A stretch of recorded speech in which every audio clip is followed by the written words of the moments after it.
যাব দিয়া নাই আমাৰ মোকতো কোনো কোঅৰ্ডিনেট কৰা নাই আমাৰ মই এতিয়া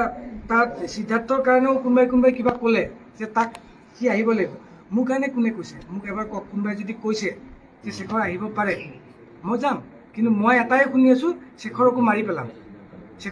পেলাম শেখৰক য'ত দেখা পাওঁ তোক হাৰ মূৰ ভাঙি দিম তোক চুবাই খাম মোক এনেকৈ পাৰ্চনেল মেছেজ দিছে যাৰ কাৰণে মোৰ মোবাইলটো অফ হৈ গৈছে এতিয়া অফ কৰি থৈছোঁ মই কোনটো সাহসত মোৰ ঘৰৰ মোৰ মিছেছ আৰু মোৰ 4 বছৰীয়া পোৱালিটোৱে মোক যাব দিব মোৰতো কোনো পুলিচ প্ৰটেকশ্যনো নাই না মোক কোনোবাই ফোন কৰি সুধিছে যে আপোনাক গাৰ্ড কৰিম মোকতো একো কৰা নাই মোৰ ঘৰতো এতিয়ালৈকে কোনো পুলিচ প্ৰটেকশ্যন নাই একো নাই নালাগেও মোক প্ৰটেকশ্যন মইতো দুখ কৰা নাই কিন্তু মই অকলে আছোঁ আপোনালোক আহিছে মোক ঘৰত পাইছে মই বেলেগত নাই মই এতিয়া নহয় মই তেতিয়াই যাব বিচাৰিছোঁ আৰু এতিয়াও দাদাৰ ওচৰত দাদাৰ লাষ্ট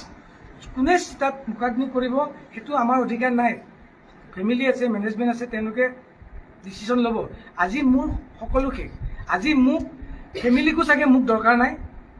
জুবিন গাৰ্গৰ অনুৰাগীকো মোক দৰকাৰ নাই ইমান দিন শেখৰক দৰকাৰ হৈছিল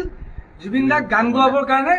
জুবিন গাৰ্গক কোনোবা দিনা লগ ধৰিবৰ কাৰণে শেখৰক এবাৰ ফোন কৰিছিল আজি ষ্টুডিঅ'ত যাব পাৰিম দাদা আছে নেকি এতিয়াতো শেখৰক দৰকাৰ নাই